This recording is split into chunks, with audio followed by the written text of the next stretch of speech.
चलिए दोस्तों, मैं ओमकार मौर्य क्लासेस पर आप सभी लोगों का स्वागत करता हूं। जैसा कि हम कक्षा 12वीं का जो यूपी बोर्ड का जो इतिहास है उसको हम पढ़ रहे थे। अध्याय 4 हमारा चल रहा था, जिसको हम विचारक विश्वास और इमारतें नाम के चैप्टर से हम उसे जानते हैं। और जैसा कि मैं आप लोग को बता दूं और मैं बताता आ रहा हूं, ये जो चैप्टर है, इस चैप्टर में आपको 600 ईसा पूर्व से लेकर 600 ईस्वी तक के कालखंड को पढ़ना रहता है। और इस कालखंड को पढ़ना रहता है और इस कालखंड में मुख्य रूप से कई सारे कालों के बारे में, जैसे मौर्य काल, मौर्योत्तर काल, गुप्त काल और गुप्तोत्तर काल के बारे में पढ़ना रहता है, या आप जानते हैं। तो इसी के क्रम में हमने मौर्य काल, मौर्योत्तर काल को हमने समाप्त कर दिया और हमारा गुप्त काल चल रहा था। गुप्त काल में हमने समुद्रगुप्त, स्कंदगुप्त, विष्णुगुप्त आदि गुप्तों के बारे में हमने एक संक्षिप्त परिचय लिया।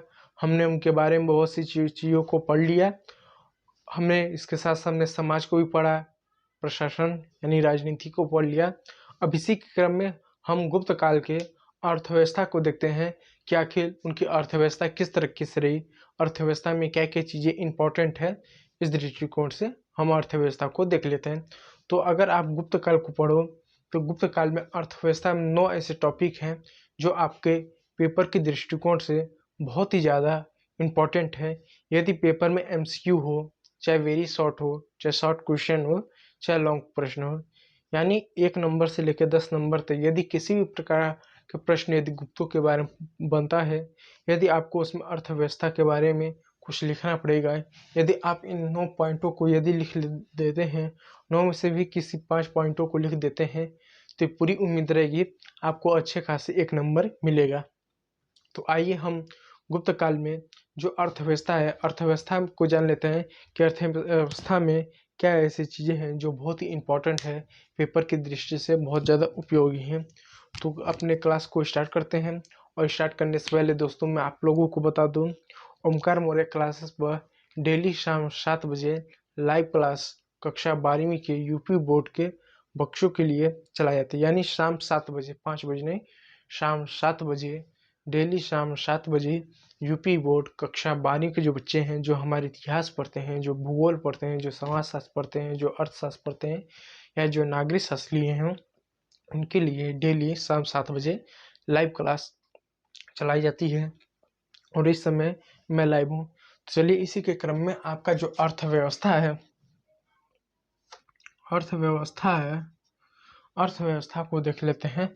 देखिए, अर्थव्यवस्था में आप 8-9 पॉइंटों को याद रखिएगा, जिसमें से पहला पॉइंट, गुप्तों के शासनकाल में भूमि दान के कार्य, यानी गुप्तों के शासनकाल में बड़े पैमाने पर भूमि का दान दिया गया था।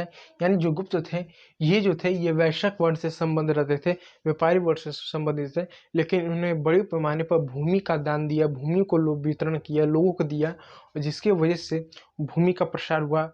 बड़े पैमाने पर जो लोग हैं वो भूमि पर कृषि से जुड़े, और जब कृषि से जुड़े तो कृषि संबंधी, भूमि संबंधी ज्ञान का प्रसार हुआ। कहने का ये मतलब है, जैसे गुप्तों के समय मान लीजिए किसी राज्य में मान लीजिए 1 लाख आबादी है। अब उस 1 लाख की आबादी में 1000 व्यक्ति खेती का कार्य कर रहे थे, लेकिन जब गुप्त आए तो इन्होंने क्या भूमि को इतना ज़्यादा बांटा, कहा नहीं 1 लाख की आबादी में 1000 के पास ही खेती है, 1 लाख की आबादी में केवल 1000 के पास ही भूमि है, ये खेती कर रहे हैं। उन्होंने कहा नहीं, और लोगों को क्या करो, भूमि दान दो। भूमि का इन्होंने वितरण किया। इस वजह से 1 लाख की आबादी में कल 20,000 25,000 लोगों के पास क्या भूमि आने लगा। और जब भूमि आने लगा तो इससे क्या होना, भूमि संबंधी ज्ञान का प्रसार हुआ, भूमि संबंधी ज्ञान का प्रसार हुआ, अन्य चीज़ें हुआ। तो ये जो 20-25 हज़ार थे, जो संख्या मैंने बताई, ये मैंने आपको केवल समझाने के लिए बताया। वास्तव में संख्या कितनी थी इसका इतिहासों में हमें उल्लेख नहीं मिलता है।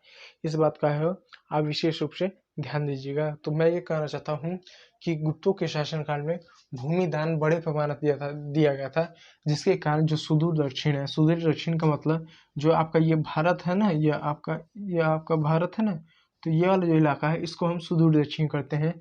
जो वर्तमान में आपका तमिलनाडु, केरला का हिस्सा है, उसको हम सुदूर दक्षिण के अंतर्गत लाते हैं। तो भूमि दान के कारण बड़े पैमाने पर सुदूर दक्षिण में कृषि ज्ञान का, सुदूर दक्षिण में कृषि ज्ञान का क्या प्रसार हुआ। तो इनके शासनकाल में बड़े पैमाने पर भूमियों का दान दिया गया, जिसके वजह से सूर्य दक्षिण में बड़े पैमाने पर कृषि के ज्ञान का प्रसार हुआ। इस बात को याद रखिएगा। दूसरी बात, गुप्तों के काल के अंतिम दौर में, यानी गुप्तों के काल के अंतिम दौर में, क्योंकि मैं बता दूं जो गुप्तों का जो काल था ये 275 ईस्वी से लेके 255 ईस्वी तक सामान्यतः माना जाता है। 255 ईस्वी तक सामान्यतः माना जाता है। तो इस काल में, यानी गुप्तों के शासन काल के अंतिम दौर में बाह्य व्यापार में एवं शिल्पों में गिरावट है। यानी गुप्तों के अंतिम शासन काल में बड़े पैमाने पर बाह्य व्यापार का मतलब हुआ जो भारत है, भारत का व्यापार किसी बाहरी देश से, जैसे रोम के साथ, मिस्र के साथ, अन्य देशों के साथ व्यापार हो रहा है, तो हम इसको कहेंगे कि यह बाह्य व्यापार हो रहा है। तो बाह्य व्यापार में बड़े पैमाने पर गिरावट देखने को मिला। इसके साथ साथ जो शिल्प था, शिल्प में जैसे मिट्टी के बर्तन बनाना, हाथ का काश्तकारी हुआ, सिक्के का निर्माण हुआ, शिल्प संबंधी जितने भी कार्य होते थे वो बड़े पैमाने पर उनमें भी गिरावट देखने को मिला। यह कब देखने को मिला? जब गुप्तों का पतन होने का आया। तो उस समय देखने को सामान्यतः मिला। आप इस पॉइंट को भी नोट कीजिएगा कि गुप्तों के अंतिम दौर में, अंतिम काल में बाह्य व्यापार एवं शिल्पों में गिरावट देखने को मिला। तीसरी बात, 6वीं सदी के मध्य तक, देखिए 6वीं सदी के मध्य तक, यानी 555 कर लीजिए, ठीक है, 275 से लेके 555 तक, ठीक है।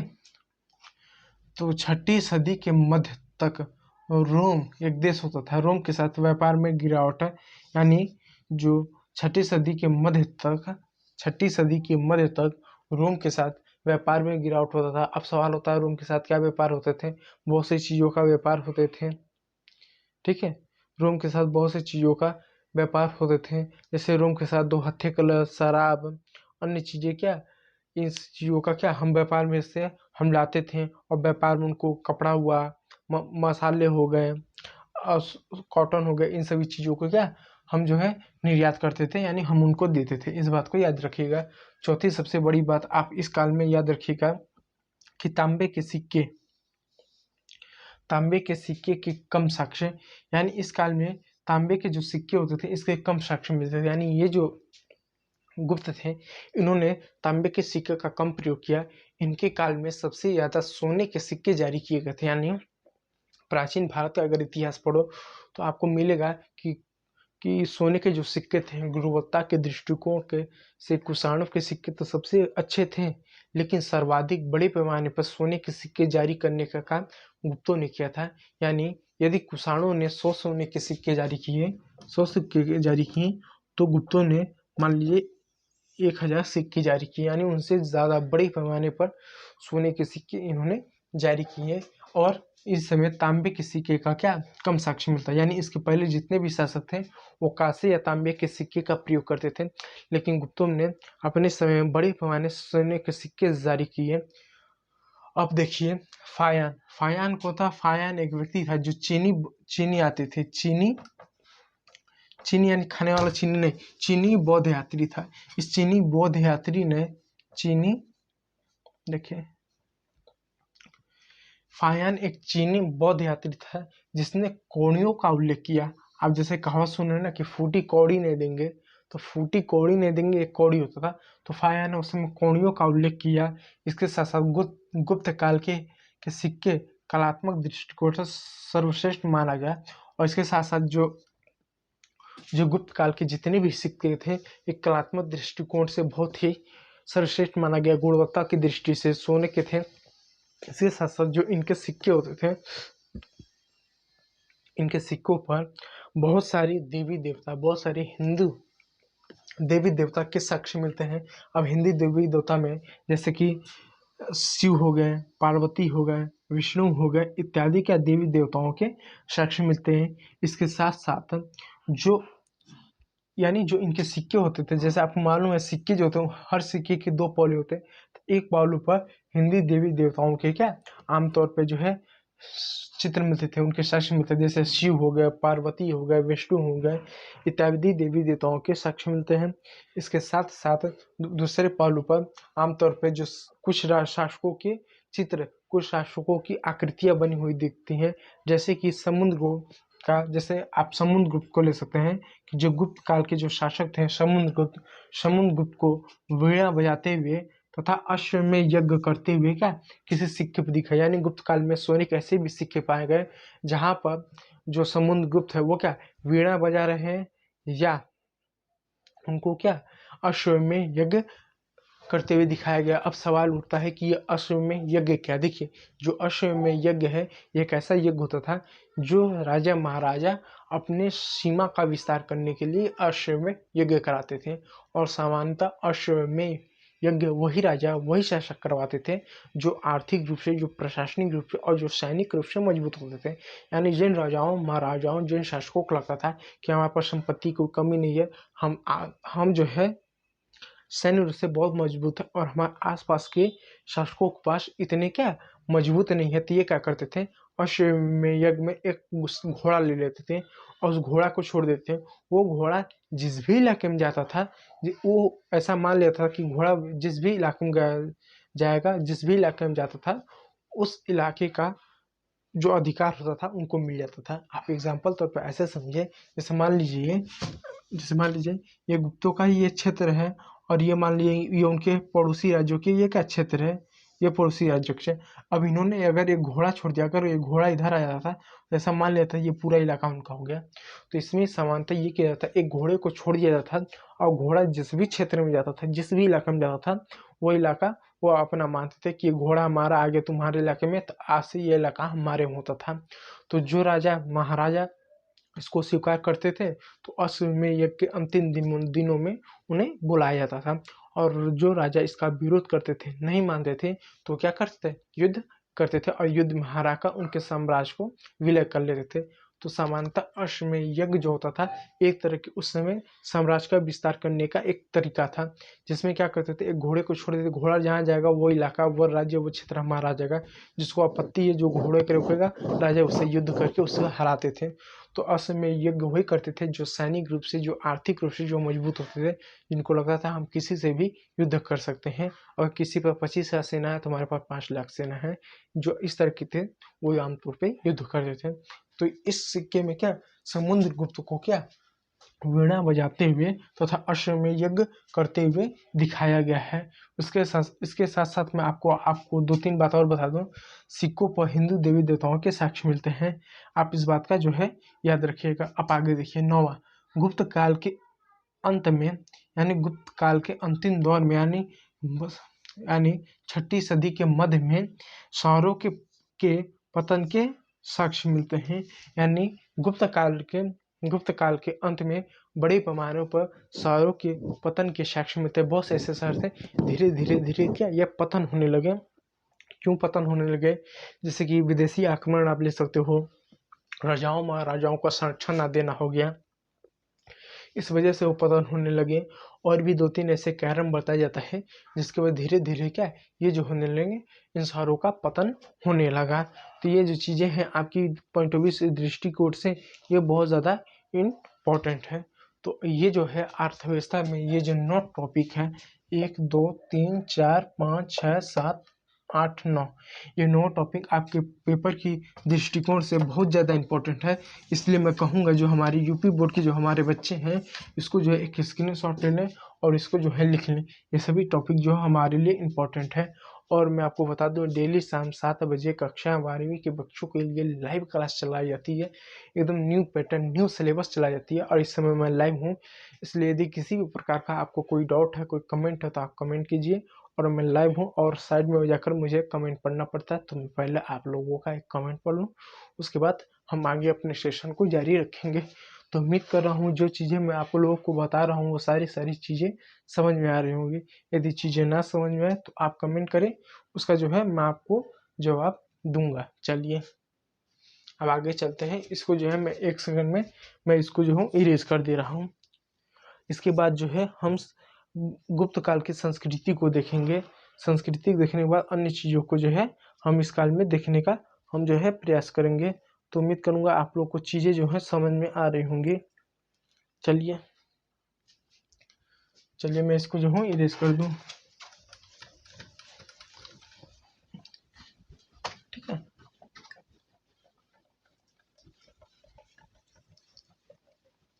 आप हमारे साथ हैंड रिटेन नोट्स बनाते हुए चलिएगा। ये आपका पेपर के दृष्टिकोण से बहुत ज़्यादा आपके लोग के लिए उपयोगी होगा और बहुत ज़्यादा क्या आप लोग के लिए इम्पोर्टेंट होगा। इसीलिए आप इस चीज़ को नेगलेक्ट ना करें और जो है आप इस चीज़ को जो है विशेष रूप से ध्यान दीजिएगा। चलिए, तो हमने समाज को देख लिया, प्रशासन को देख लिया, राजनीति को देख लिया, अर्थव्यवस्था को देख लिया।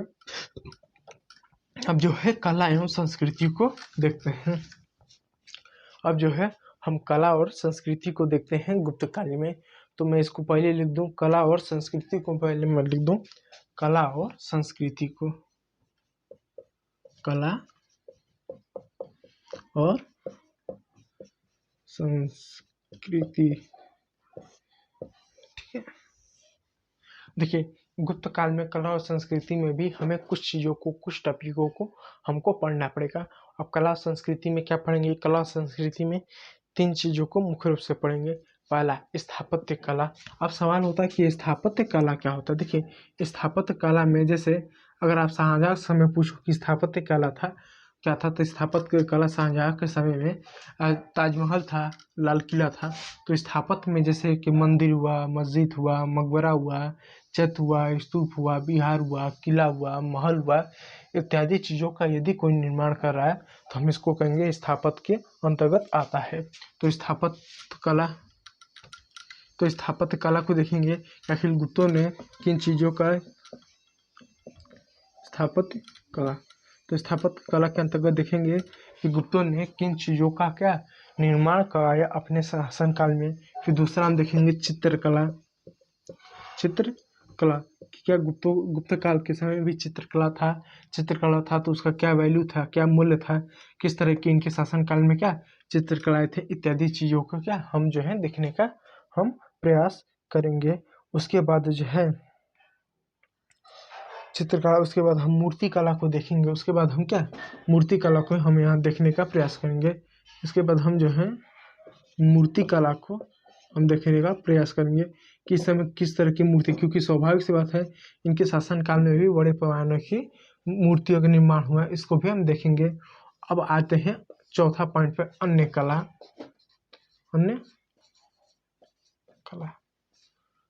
अब अन्य कला क्या, देखिए अब जो अन्य कला है, अन्य कला में हमें देखेंगे, अन्य कला में जैसे मान लिया नृत्य हुआ, संगीत हुआ, इस सब तरह की जो कलाएं थी उसको भी देखेंगे। अभी तो नृत्य हुआ, संगीत हुआ, बड़ी पैमाने पर अलग तरह की कलाएं आपको देखने को नहीं मिलेगी। अभी धीरे धीरे संस्कृतियों को, कलाओं का, सभ्यताओं का विकास होते हुए जा रहा है। तो अभी जो है हम स्थापत्य को देखेंगे, चित्रकला को देखेंगे, मूर्ति कला को देखेंगे। फिर अन्य कला में जैसे कि नृत्य हो गया, संगीत हो गया, इत्यादि कलाओं को हम देखेंगे। अब स्थापत्य कला में किन चीज़ों के बारे में मुख्य रूप से गौतम गुप्त काल में हम देखेंगे, तो देख लीजिए इसमें हम स्तूप को देखेंगे, इसमें भी हम कुछ चीज़ों को देखेंगे। जैसे हम इस काल में जो है हम कुछ चीज़ों को देखेंगे। पहला जो है हम स्तूप को